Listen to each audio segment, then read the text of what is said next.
Guys, you gotta check out this interview with my boy Henry Kaminski. This guy is an expert in marketing, in branding, and in sales funnels. But what I love about Henry the most, he understands marketing and sales from a 30,000 foot view. Because if you don't have the right fundamentals, it's not just putting up an ad and sending it to a click funnel. Anybody can do that. But if you don't have the right messaging, if your branding doesn't really correctly match, if it's not targeting to the right audience, and I'm not talking about targeting a Facebook ads to some people, I'm talking about your message, the way you present yourself. And he said something that I couldn't believe. He said this. He said your branding dictates the kind of customers you get, and the kind of customers you get dictates the kind of life you have.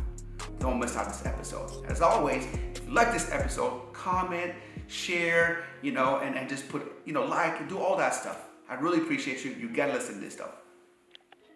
So Henry, we met a few weeks ago and you had me on your show. I really appreciate that. I was honored to be on your show. But then when we got to talk a little bit, we saw that we have a lot in common. Matter of fact, it took your mom 16 years to have you. You went through some adversity in life very early on. Can you talk about that a little bit before we get into talking about all the great stuff that you do regarding brand building and all with your Unique Design company? Sure. So back in the day, my parents got married. They were trying to have a child. They were trying to start a family. And there was something wrong with my mother where she couldn't get pregnant. So they tried for 16 years to try to have a baby. And I don't know about you, Sam, but I don't know if I would try anything for 16 years straight and continue to fail. I mean, that's a long time. That is a long time. They really wanted you, man. Yeah. So long story short, medicine gets better. And my mother goes in for a short surgery. She comes out. And to all you Catholics out there, on the day of the Immaculate Conception, yours truly was born. And when I hear that story growing up as 6 and 7 years old, my mother would always say, this kid's my miracle baby. And it took me 16 years to have him. And I would always kid because at that age, when I hear that, I'm thinking, wow, my mom was pregnant for 16 years. How is that? Like, and then I realized the story as I got older, right? So when I was around 2 years old, my mom's in the kitchen. She's cleaning up, whatever she's doing. She comes into my room. I'm in the crib, and I'm blue and unresponsive. So they rush me to the hospital, and they figure out that I lost all the salt in my body. Now, I don't know how. When I looked it up, it said due to poor nutrition. Now, I don't know what my mother and father were feeding me back then, but long story short, they get me back to life. And I finally see this and I say to myself, wow, I'm really here on borrowed time. And so this story, when I would hear my mother tell this over and over and over again, started to embed in my nervous system, if you will. And I lived my entire life with this never give up mentality, just seeing what my parents went through and seeing what I went through at a young age. Now, unfortunately, my parents get divorced. And my father is. How old were you got divorced? What's that? How old were you when you got divorced? I was about 10 years old.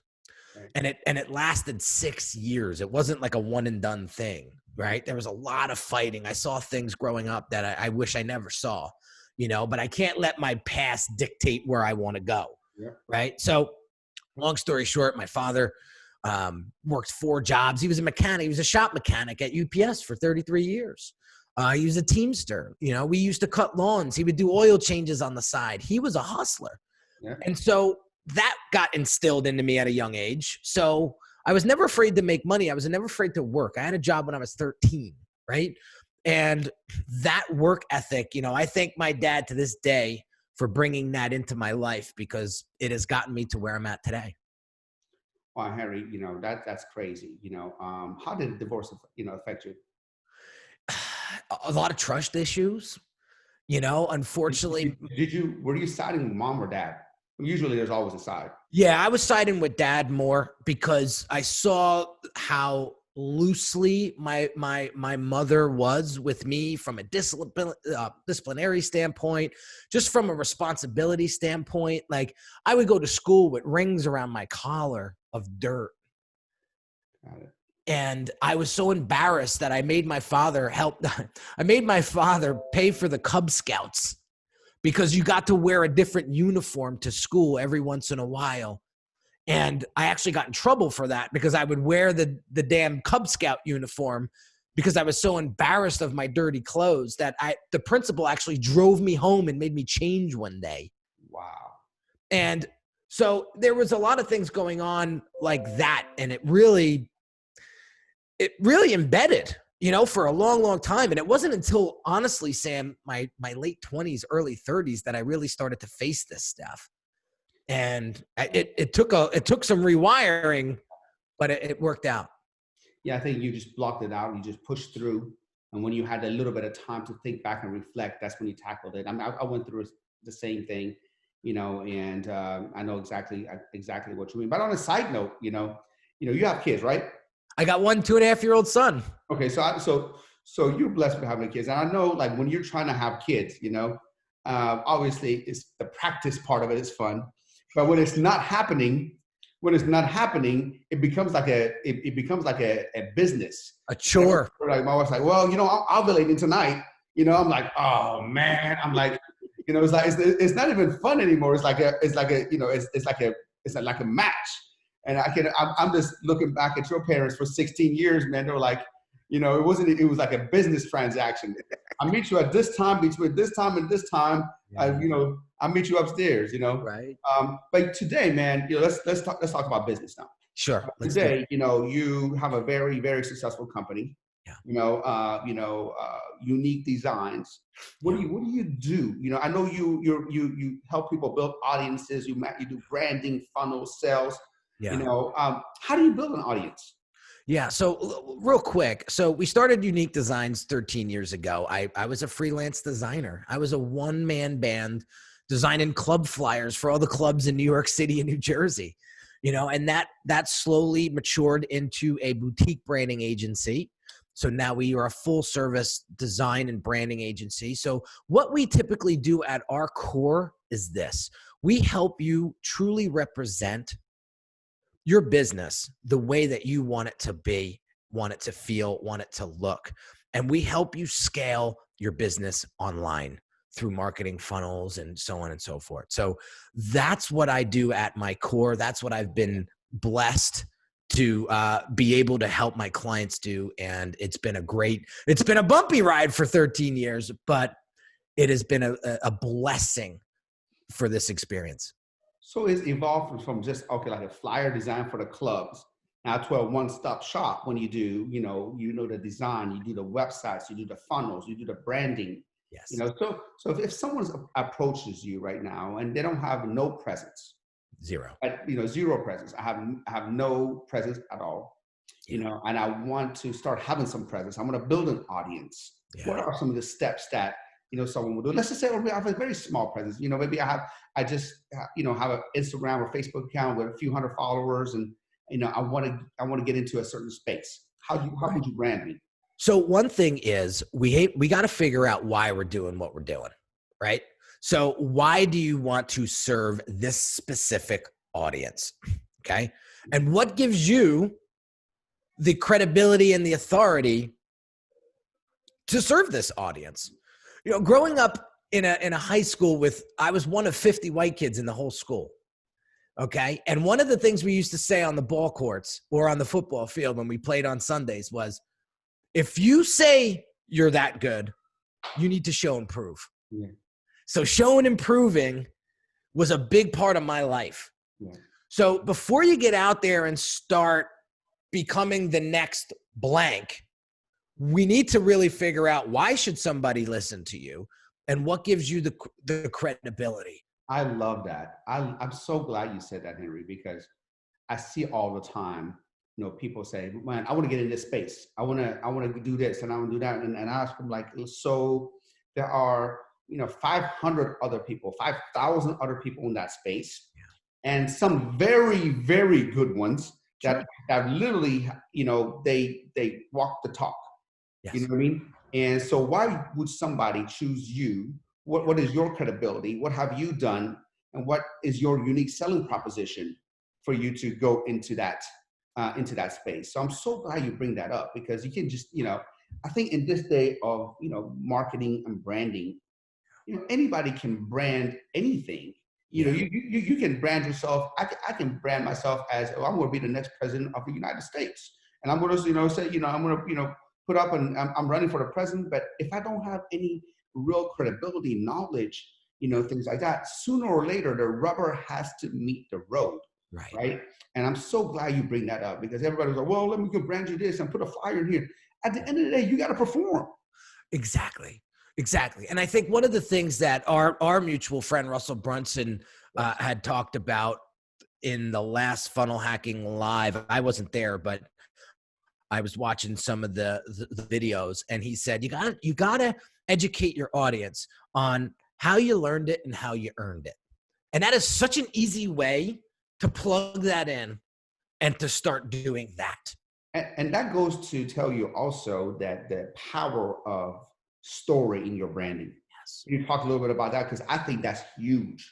Yeah. Well, I tell everybody, vulnerability is a very powerful tool if you're not afraid to use it, right? I think the majority of people are afraid to use it, and they don't want to show their downfalls or their failures because they don't want to be judged. And David Meltzer and I had this conversation when we were together, and it was the same thing. I said, you can use vulnerability as tentacles for your brand. Okay. And an octopus has 8 tentacles, right? For every piece of vulnerability, for every story that you share, that's a tentacle that somebody could grab onto. You got to be relatable at the end of the day. You can't put yourself on a pedestal like, I've never made any mistakes. I never do anything wrong. I'm this, I'm perfect. Nobody can relate to that. I remember, growing up, I watched Tony Robbins, on infomercials. And when I watched Tony Robbins on infomercials, I'm like, oh my God, this guy is like, this guy's like Jesus. Yeah. Like, you know what I mean? But when I actually met Tony Robbins, I went to his live event, the first 2 words that came out of his mouth was an F-bomb or something like that. And I'm like, I love him. I can relate. He threw the F-bomb. Like, the next thing you know, it was a lot more relatable, and I think back in like the 80s, he was trying to put this persona up. But if you really want people to connect with you, vulnerability and relatability are the top 2 things. Don't you agree? Huge. Because let's say you come to my website and all you see is just pretty design. And then you go to another website and all you see is pretty design. What differentiates me from them?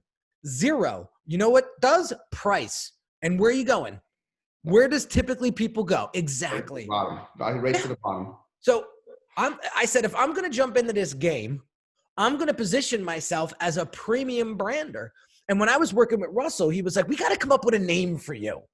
Right. And so we started with the $1 Million Designer, because I was helping Bon Jovi at the time with 2 world tours, doing all his branding and design work for his fan club. I was working with Russell. So he's like, you help design $1 Million brands. So you're the $1 Million brander. Well, designer. Well, eventually I didn't want to get pigeonholed as a designer. So I said, let's change it to brander, the $1 Million brander. And then eventually I'm sitting in one of Frank Kern's freaking coaching programs. And this guy, connects with me on Facebook, and he starts asking me all these questions. Now, he's a guy in the vape industry that took a business from 0 to $1 billion in 1 year. Interviews in Rolling Stones. So when this guy talked to me, I was like, I'm listening, right? So he's like, tell me a little bit about your process. This is very different. I've never seen somebody like you, in this space before. And so I was explaining to him how I work. I said, well, I typically, when a client comes, I diagnose their issues. I figure out what's going on. And then I prescribe a strategy, and then my team and I apply that strategy and build it out. And he's like, so like how a doctor operates on a patient or on a, right? I said, yeah. He's like, so you're the brand doctor. And that was it. I was like, that's it. And so that day we ran with the name, and I did my research. There's a guy, he's about 100 years old in the UK, that uses the brand doctor, but he's been so dormant with it. I said, you know what? If he doesn't do anything with it ever again, then I'll be the new brand doctor. What the hell? So I just rolled with the name, and people started to really pick up on it. And when I do my marketing, I talk in medical terms. Now, by no means am I a doctor. I have a master's degree in business management, but I don't have my doctorate in anything. but it was just a branded name that just stuck. So like when people reach out on Instagram and stuff, they're like, "What's up, Doc?" And it's just been a fun play. Oh, you know what? You got your PhD in marketing and in branding. That's fine. You don't have to get a degree from college to be an expert in something. You put in your 10,000 hours, brother. Sam, I got my doctorate from the streets. Exactly. And a lot of times, man, in business world, that's a lot better because, I mean, I didn't learn anything in college about business and economy and marketing or anything like that. Nothing that actually could apply to real life. So, all right. So I just get in the game. I want to build an audience. Yeah. So it's, saying that I already have the credentials, I already have a story. Now I want to build an audience. What do I do? So who in your space has your audience already that you can start to collab with and start to connect with?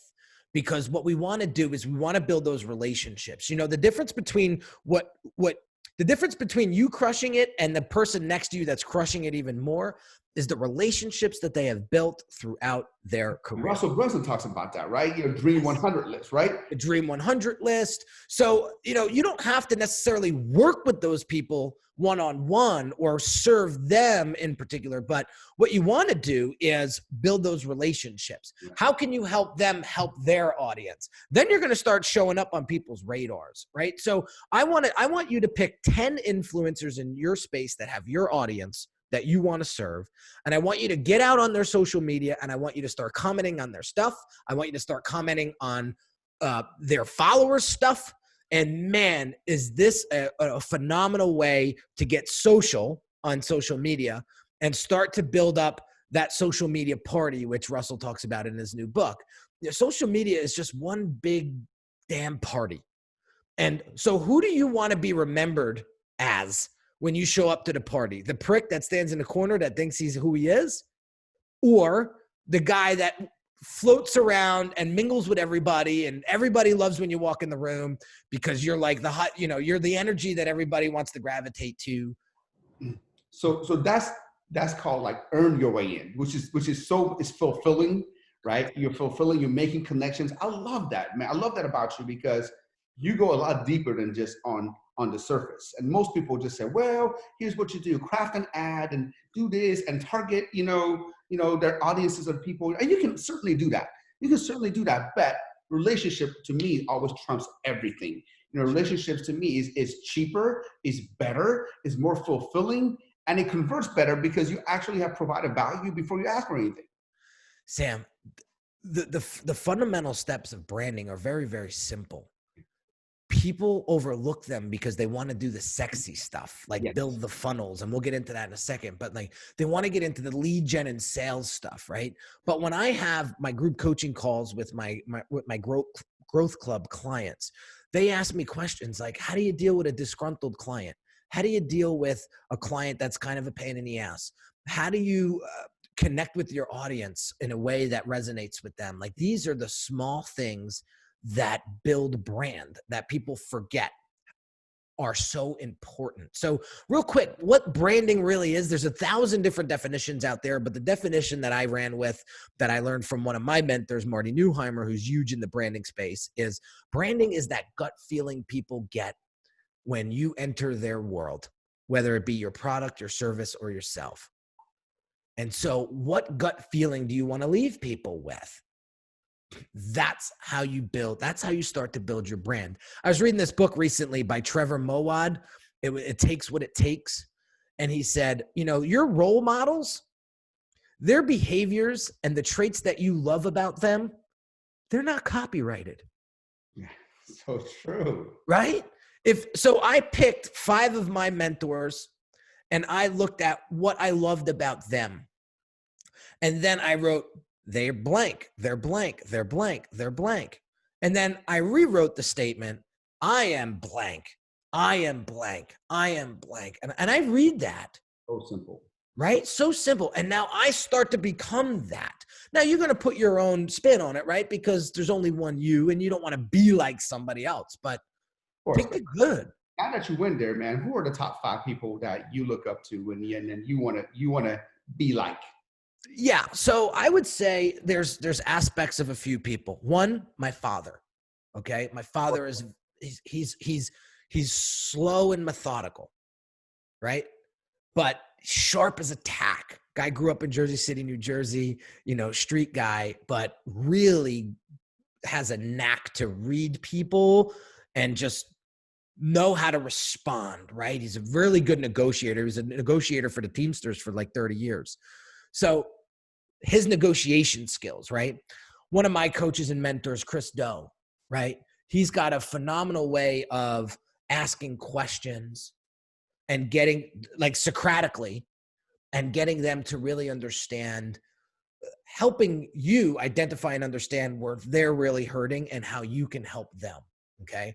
Russell Brunson with his digital marketing skills and his relatability, right? And his way of simplifying things, right? I want to be able to dummy things down so that my 2.5-year-old can understand it, right? Those are things that are really, really important. There's some other folks that I pay attention to. Andy Frisella for his grit, and his ability to just plow through when things are at its lowest, right? So those are the types of people that I look for and I follow. And it's been a tremendous help. I mean, there was guys that I met on the street, growing up in Long Branch, New Jersey, that, man, if they just would have focused on their dream and went all in, right? They had some great traits. They had great leadership skills. The running back for the high. You just weren't in the right environment. Right. And so, I always remember when the running back would walk into my class, like, everybody would be like, right? He had this presence about him, right? And he was the nicest guy, like, a true athlete and a true leader, right? And he left something with me, the one day, and he was like, man, they used to call me the cool ass white bread. And this is something that stuck with me forever. He was like, man, you're the cool ass white bread. He's like, you know what I love about you, Henry? You don't try to be anything else but yourself. And that was high school. That was high school. I loved hip hop. I'm a huge hip hop head to this day, right? But I never tried to insert myself in a way that made them feel like I was trying to be something that I wasn't. Now, unfortunately, when I got into my early 20s, I forgot that. And when I was getting out of college, trying to find my way in my professional life, I got involved with the wrong crowd. We all did. We all done that. Right? And so I had to learn some valuable lessons throughout the way, but eventually I did, thank God. And I had my little guardian angels, on the way, help me through that. And here I am today. So I live a really blessed life. I look at this whole situation we're going through right now as a gift, not a curse. And we'll all get through it. It's not just us. It's not just me or New Jersey or, it's the world. So looking at everything in the bright side and meeting incredible people like you and just surrounding myself with people that are better than me has helped me tremendously. That's how I got the damn 2 Comma Club award. I wouldn't know how to get that if I just was always the big fish in the small pond. I love it. So let's talk about funnels. Yeah. Sales and attracting customers. Yeah. What are some of the things that makes a good funnel? Yeah. So the biggest problem I see right now, Sam, is people don't look the way they should look to attract the right people. They don't sound the way they should sound, and their messagings are way off, right? They want to attract a premium client, but they look Old Navy. And I'm not trying to, I love Old Navy. No, but I get it. The message has to match. I 100% agree. You can't, if you want to attract a certain type of client, the messaging, the branding, everything needs to match. Yes. So qualification is the biggest thing. So I grew up, coming up through my entrepreneurial career, I was very insecure. Never went to school for design. I learned it on the streets. So there's this little bit of imposter syndrome that used to creep in. Okay. Why should anybody hire me when there's people out there that, Went to design school, they got a degree in design. Right. So why the hell would they? And I found my unique selling proposition. One was, I was faster than anybody else. I could out-design any of those guys. That's a huge trait because those designers take forever, bro. Right? So I outdid them on speed, but then I started to really pick up the skill. So I just had this, God gave this to me. It just came to me. I have this eye for premium design and I love premium stuff. So I just went all in and embraced it. So as I was growing, as I was coming up, I did have this imposter syndrome. I had this insecurity. And so I would take every job that I could get, right? Never qualifying the client, never realizing, I need to qualify these people just as much as them qualifying me. So I went through, you have to kiss a lot of frogs, right? To finally find your princess in this case, right? Same thing, man. I said, you know how many girls I had to go through to find you, babe? You didn't like that. Yeah, right. So eventually I realized that I need to qualify these folks. So now I have this one funnel that helps me qualify my audience. So a lot of people do these free consultations, right? These free consultations. Here, I can help you. Here's a free link to a free consultation. And then they get frustrated when they don't show up. Their calendars are all booked out and nobody shows up. And now you're so pissed because you could have you had your whole day planned, right? And you could have been so much more productive, but these people didn't show up. Why? Because you didn't qualify them. They're coming for free. So who appreciates free? I don't value free either. So what I started to do was I said, screw it. And Russell laughed at me. He was like, dude, why? I don't know if this is the right play. I said, watch me. So I started charging for those calls. I started at $100. I said, if you want to get on the phone with me, it's $100. I'll give you half an hour. I'll do some diagnosis with you, and I'll tell you whether or not we could work together, or if not, I'll point you in the right direction. So that's how I qualified these folks. And what happened was I had like a 70 to 80% close ratio because they committed. They were in the game. They made a micro commitment. They paid the $100. I said, why would you pay the $100 when you could go for free to 1,000 other people? Perception of value. You were paying. I was paying for your time. So I immediately thought that it's going to be better than the free. So I did a little experiment. I did that for about 18 months. And I said, you know what? Let's up this. Let's make it $200. Sam, I went from 1 to 3 calls a month to 4 to 7 a month. And better quality. Better quality. And then my close ratio went up even more. So I tell people straight up, this is a consultative sales call. I'm going to get you the clarity. I'm going to get you the value.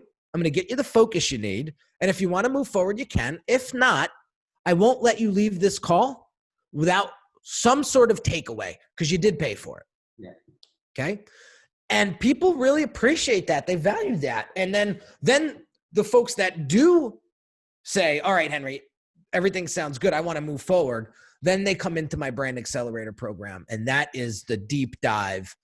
We go 7-8 layers deep into brand discovery and brand development. We walk you through a very systematic process.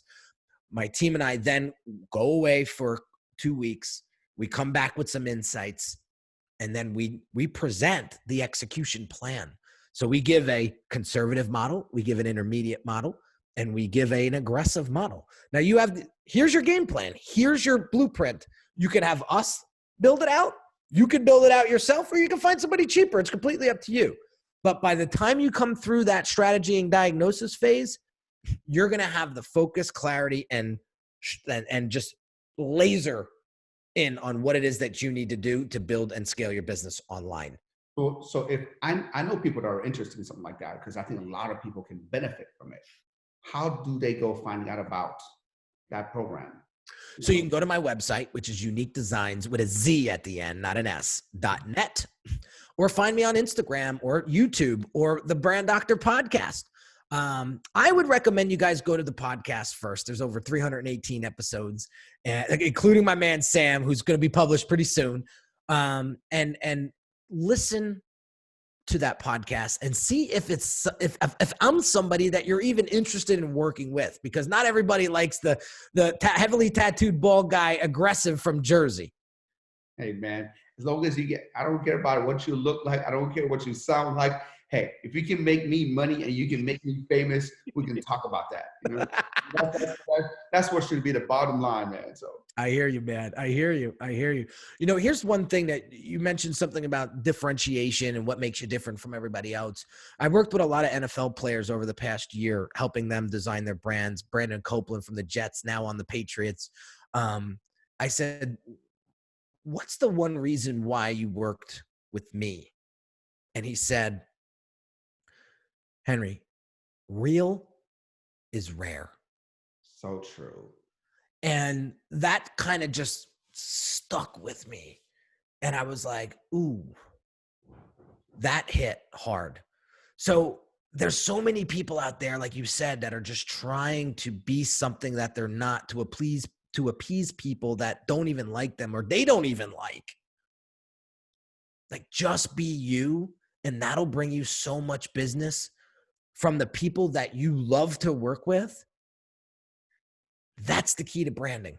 You know, I saw a meme yesterday. I thought it was kind of funny. He says, you know, you're going broke because keeping up your Instagram lifestyle, you know, it's costing you so much money and time. Damn, I was that guy.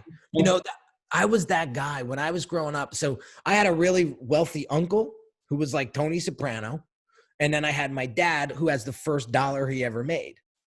And I would go visit my uncle, and I would get so messed up in the head because I was like, I want this, right? And then I would go back to my dad, and my dad's buying me school clothes from Canal Street in Chinatown in the city, right? And I'm like, so when I started to make some money on my own, I spent every penny I earned, and I never saved a dollar. I almost lost the business twice, Sam, due to financial unintelligence. Yeah, me too. I've almost lost the business one time in 2008, you know, and that was because I was in exactly financial inintelligence. Yeah. And so, you know, thank God for my wife. Thank God for my dad. You know, I remember when my son was born, I was not ready to be a father. And I'll be honest with you, I wasn't. I didn't think I could be the father my father was to me. So I went out and I bought a $187,000 car. I bought 2 Rolexes, and I buried myself financially to keep my mind off of this, right? Well, it all backfired in my face. My wife was like, you either get rid of that car or you get rid of us, right? So I went to my father. Now it was a financial mess. I was in debt now, because when I gave the car back, they wanted 20 grand just to give it back, right? Like, they beat me. So I'm in the hole, and I said, all right, well, let me get rid of these watches too. So I just started unloading. So I had a few dollars in my pocket that I just completely reinvested back into the business. And I'm driving home on Route 80, and my father says to me, I said to him, Dad, I'm not going to lie, it didn't sting as much giving those watches back. It took me about 2 weeks to go back to the jeweler to give them back because of my ego, right? And my father said, are you done? And I said, with what? And he said, with this. And we were on the phone. He's got this really deep voice like me. And he's like, I worked 4 jobs to make sure that there was food on your back, but clothes on your back and food on the table. He said, what are you going to do when Dante comes to you and says, Daddy, can I get those pair of shoes? And you can't buy them because you have no money in the bank. So true, man. He said, I didn't do this to you, so don't do it to him. Man, I could barely see. I almost had to pull over because I was hysterical crying. And that was the lesson that I learned. And then I dove deep into financial intelligence, and my man, Jim Rohn, God rest his soul, blessed me with the 70-10-10-10 rule. And now I only live off of 70% of my earnings, and I invest the rest. And man, I don't know what I would do getting through this COVID nonsense if I still lived the way I did. You know, like in 2008, man, I was caught with my pants down. You know, and it was like the worst between 2008 to 2013, man. It was one of the worst times of my life. Ooh. Because we just had our first child. Mm. You know, I had my first child, and I was like, oh my God, man! Now, you know, our house is being foreclosed, and we have no money in the bank. You know, I can't provide for this kid. You know, what am I going to do? So, in that period, I was on a low down depressed. I would never admit it to anyone back then, but I was depressed. I was just trying to figure out my way out. Sure. And finally, I got my way out, and I told myself I would never want to experience that again. Mm. So I've been, you know, it's weird because I've been waiting for this because I knew it was a matter of, you know, it's a matter of when, not a matter of if. Yeah. And I'm in a much better place this time, much better place this time. And again, like just like you said, man, you know, you found that deep emotion, you Yeah. know, that's going to drive you. Henry, man, I'm so thankful that you're here. You know, it's so funny. I've spoken to many branding experts, many people who do branding and funnels and things like that, but you're more than that. You know, you are a 30,000-foot view of what it's going to take for this person to be successful, not just stick it, you know, come up with a nice design and put up a funnel together. You went a lot deeper into, you know, what's going to make this person successful, because any idiot can come up with a flyer and put up a funnel and all that kind of stuff. That's not going to make you successful. Is you got to figure out your brand, your message, your credibility, and make sure that your message is congruent to your marketing and to who you really are, which is so rare these days. Like you said, man, you know, like you were told, rare is real. Yeah. I love the fact that you keep it real with your clients. You look at just not just the branding part, but hey, man, are you who you really are, want to be? You know what I mean? Yeah. Yeah. I don't want to brand somebody that's fictitious. Yes. Right. I don't know. Like, I don't know how else to explain it, but I want to appreciate your time and respect it. You know, one of the things I want to leave your audience with is this: the quality of your brand will determine the quality of your clients. So And true. the quality of your clients will determine the quality of your life. So wow. Say that again one more time. And this is a nugget for you guys who are listening to this. This is so true. I've never heard anyone say it the way you did. Yeah. So the quality of your brand will determine the quality of your clients, and the quality of your clients will determine the quality of your life. You know, I always think about Payless shoes and Louis Vuitton, right? And it's crazy because, you know, I had Payless shoes growing up. That's you know, for when we came to America, that's all we could afford. But all they did over the years is try to, again, go down on the price, go down on the price, go down on the price, go down on the price. We all know when you do that, it's a race to the bottom. You know, sooner or later, man, you're not going to be able to cover your overhead. And we saw that they, you know, recently, a few months ago, they went out of business. Yeah. You go to Louis Vuitton store, you know, and these shoes are $800 minimum, and it's packed there. I mean, every time I go by that store, I'm like, holy crap! I'm like, it's packed there. And then Payless shoes can't sell $20 shoes, you know. So you know, and I've learned also. I don't know if you come up with this as well. You know that the customer who pay you the least expect the most and it's going to suck the life out of you. Have you come across that? Absolutely. Absolutely. A typical client of mine will spend anywhere from $50,000 to $80,000 over the course of a calendar year plus. Okay. So I'm very upfront with them about this. You know, the Brand Accelerator program is a $20,000 investment up front. And then above that, you're looking at another 40 to 60 grand perhaps. Okay. So I'm not going to be the cheapest, and I am not going to hide that whatsoever. And what I realized once I finally found my worth and really truly saw it and felt it and raised my price, the quality of my clients went through the roof. Like, I remember doing funnels for like $8,500, and they were nightmare projects, right? my 25K funnels, it's like we're done in 30 days or less, and we're launched and the client is happy. We're happy. Like, we're so proud of the work, and it's been an amazing, like, I can't wait to create the case study page on my site, right? Night and day difference. Night and day difference.